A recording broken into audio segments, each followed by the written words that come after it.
Assalamualaikum warahmatullahi wabarakatuh. Perkenalkan, kami dari kelompok 9. Kami di sini akan mempresentasikan tugas besar 1 kami, mata kuliah Perekonomian Indonesia, yang bertemakan transformasi struktural. Yaitu di sini dengan saya sendiri, Rizka Ramadhani Firdaus, dan juga teman-teman saya yaitu ada Evia Ningsi, Melinda Esmeliala, Anissa Sumaya, dan juga Fauzi Zakaria Ahmad. Di slide pertama, terdapat pengertian dari transformasi struktural. Transformasi struktural didefinisikan sebagai perubahan struktur ekonomi dari sektor tradisional yang memiliki produktivitas rendah menuju ekonomi dengan produktivitas yang tinggi. Pengertian menurut Zirmay et al. Tahun 2012. Kemudian, kita akan membahas akumulasi dan alokasi perekonomian Indonesia.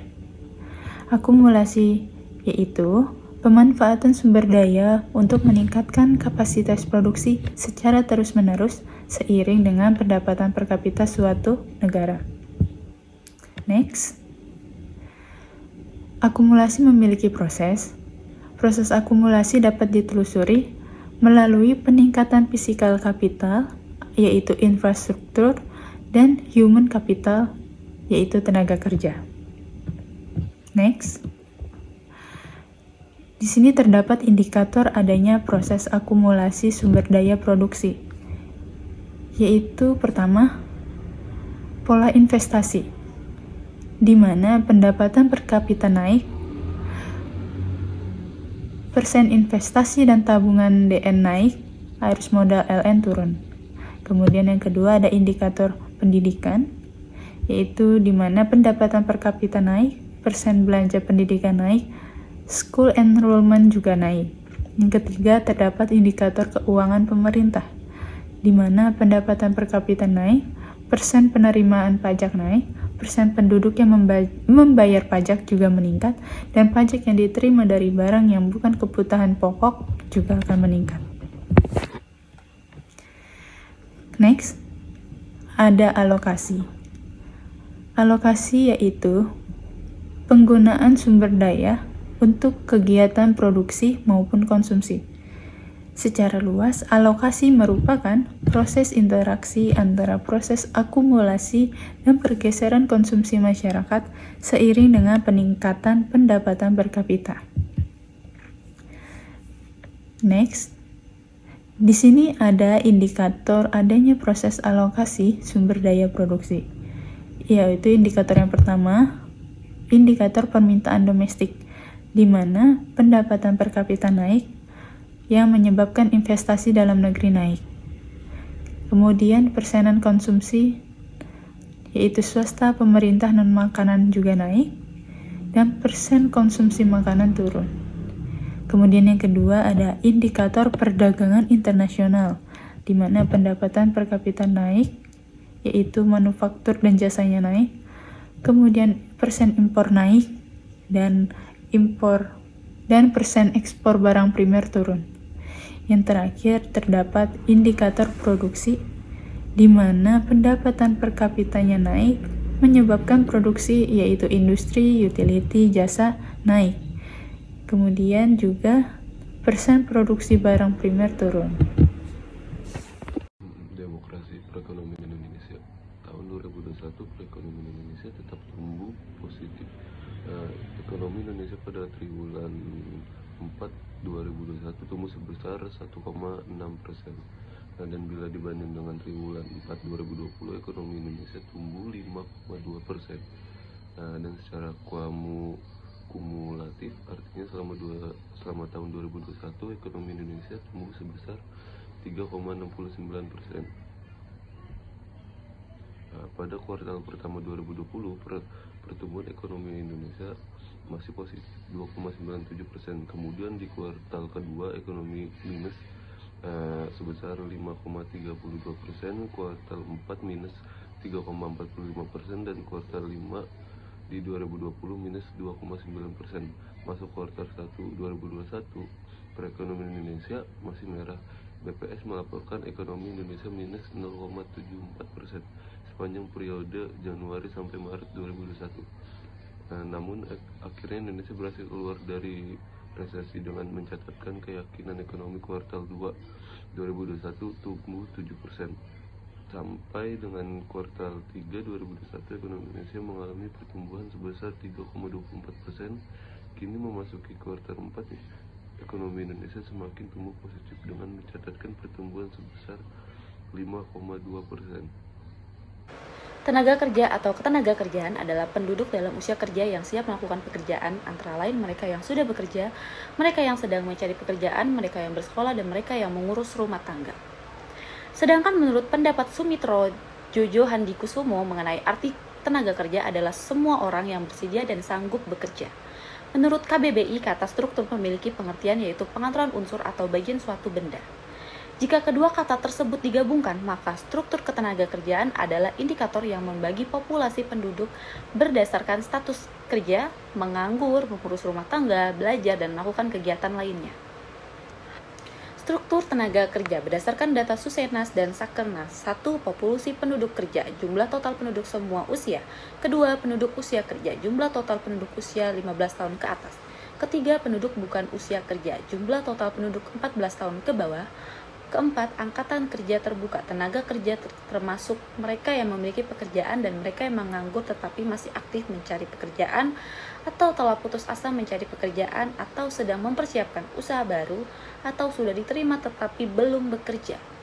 Dan yang kelima, bukan angkatan kerja, penduduk yang bukan merupakan angkatan kerja dan penduduk yang sedang bersekolah, mengurus rumah tangga, dan melakukan kegiatan lainnya. Dan yang keenam, penduduk bekerja, penduduk yang menyatakan telah bekerja selama 1 minggu yang lalu atau mempunyai pekerjaan atau usaha tetapi sementara tidak bekerja dalam seminggu yang lalu. Dan yang ketujuh, penduduk bekerja paruh waktu, mereka yang bekerja kurang dari 34 jam seminggu. 8. Penduduk bekerja purna waktu, mereka yang bekerja lebih dari 35 jam seminggu. 9. Penduduk menganggur terbuka, orang-orang yang menganggur tetapi masih aktif mencari pekerjaan atau telah putus asa dalam mencari pekerjaan atau sedang mempersiapkan usaha baru atau sudah diterima tetapi belum bekerja. 10. Bukan pemuda, penduduk yang berusia lebih dari 24 tahun ke atas. Dan yang terakhir, pemuda penduduk yang berusia antara 15 tahun sampai 24 tahun ke atas. Distribusi pendapatan adalah pembagian atau penyebaran penghasilan di dalam masyarakat dalam suatu wilayah geografis. Distribusi ini juga bisa memiliki makna penyaluran pendapatan melalui penyesuaian pekerjaan dalam penggadaan barang, jasa, dan bidang niaga. Adapun yang mengartikannya sebagai suatu proses pembagian pada faktor produksi yang mengikuti pendapatan. Dalam produksi, para pemilik faktor memiliki akan menerima imbalan seharga faktor produksi yang disumbangkan dalam proses produksinya. Proses distribusi pendapatan ini akan terjadi siklus perputaran konsumen yang harus membayar harga barang akan tetapi pada saat lain akan menjadi penyedia faktor modal, tenaga kerja, sumber daya alam, atau faktor keahlian sehingga pada saat tertentu akan menerima bagian pendapatan dan pada saat lain akan membayar harga barang tersebut. Dalam proses produksi, masing-masing penyedia faktor produksi akan menerima imbalan jasa sebagai berikut, yang terbagi menjadi 4 bagian, yaitu pertama, pemilik faktor sumber alam berupa tanah akan menerima sewa tanahnya. Kedua, pemilik faktor tenaga kerja akan menerima upah kerja. Ketiga, pemilik modal akan menerima bunga modal. Keempat, pengusaha akan menerima laba usaha. Dan melalui proses produksi yang ada pada masing-masing penyedia faktor produksi akan menerima bagian dan distribusi pendapatan. Besar kecilnya pendapatan yang diterima oleh masing-masing penyedia faktor produksi tergantung pada besar kecilnya jasa yang disumbangkan dalam proses produksinya tersebut. Tujuan distribusi pendapatan: 1. Meningkatkan taraf hidup masyarakat lebih baik, masyarakat bisa membangun kesejahteraan umum. 2. Memberikan hak dan keadilan bagi setiap warga negara, setiap orang dapat menikmati fasilitas yang sama dan setara. 3. Menghindari dari resiko kriminalitas, khususnya perampokan, penipuan, maupun pencucian uang. Setiap orang mampu memenuhi kebutuhan, sehingga tindakan kejahatan bisa dihindari.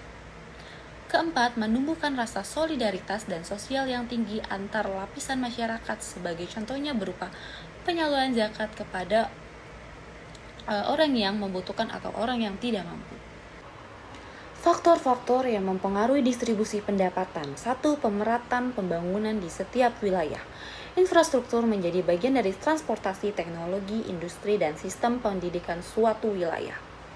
2. Pertumbuhan penduduk, karena semakin tinggi pertumbuhan penduduk yang tidak diselingi dengan kenaikan pendapatan nasional akan membuat pendapatan per kapita lebih kecil. 3. Nilai tukar mata uang. Industri kecil yang membantu perekonomian negara kesulitan dalam melakukan produksi karena penggadaan barang impor diikuti dengan nilai tukar mata uang asing yang tinggi juga. 4. Investasi. Investasi yang terlalu banyak pada proyek padat modal akan menghambat penindistribusian pendapatan kepada pekerjanya, seperti pengangguran bertambah dan kesenjangan ekonomi juga ikut meningkat. 5. Kebijakan pemerintah, subsidi pajak untuk jenis usaha UMKM untuk meningkatkan kapasitas produksi. Peran lembaga keuangan juga penting dalam menyalurkan dana untuk kebutuhan konsumsi maupun bisnis. Perkenalkan, nama saya Melinda Smeliala. Di sini saya akan mempresentasikan mengenai peran teknologi dan dampaknya terhadap pengangguran. Teknologi mempunyai peranan yang sangat penting untuk mendorong pembangunan ekonomi dan memberikan kontribusi pada pertumbuhan ekonomi. Kemajuan teknologi akan meningkatkan produktivitas dunia industri, baik dari aspek teknologi industri maupun aspek jenis produksi. Ada banyak jenis teknologi yang dapat diimplementasikan di dalam perusahaan manufaktur, seperti artificial intelligence, Internet of Things, hingga enterprise resource planning.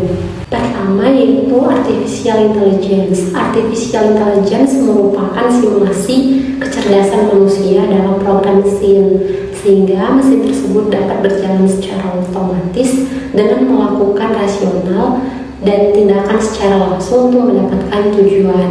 Dengan teknologi ini kita dapat mengolah data, menghasilkan data dengan cepat, dan meningkatkan efisiensi dengan rasionalitas yang telah disesuaikan. Yang kedua yaitu Internet of Things. Internet of Things merupakan konsep atau program yang dibuat untuk melakukan pengiriman terhadap data tanpa menggunakan perangkat. Dengan menerapkan teknologi ini, perusahaan dapat mempersingkat waktu produksi dengan digitalisasi berbasis cloud yang sangat efisien. Ketiga yaitu Enterprise Resource Planning. Enterprise Resource Planning adalah software yang memiliki fungsi untuk dapat mengelola dan melakukan integrasi terhadap aktivitas operasional perusahaan. Dengan melakukan teknologi ini, perusahaan mendapatkan tingkat efisiensi dan keakuratan yang lebih tinggi karena data yang terkumpul akan masuk secara otomatis ke dalam sistem. Dengan menggunakan ketiga teknologi ini, perusahaan akan semakin efisien dalam sisi waktu dan juga akurat dalam sisi produksi. Namun dengan adanya teknologi yang semakin canggih ini membuat tingkat pengangguran semakin meningkat. Teknologi membuat peran manusia tergantikan posisinya karena teknologi yang telah dibuat memiliki kemampuan seperti manusia, bahkan lebih baik dan cepat saat melakukan aktivitas tersebut. Ini berimbas pada tenaga kerja yang akan sedikit digunakan oleh perusahaan-perusahaan karena telah adanya bantuan teknologi yang dapat membantu efektivitas dan efisiensi pada waktu dan keuntungan perusahaan. Contohnya seperti mesin yang ada di stasiun-stasiun yang seharusnya dijaga oleh manusia kini telah digantikan oleh mesin.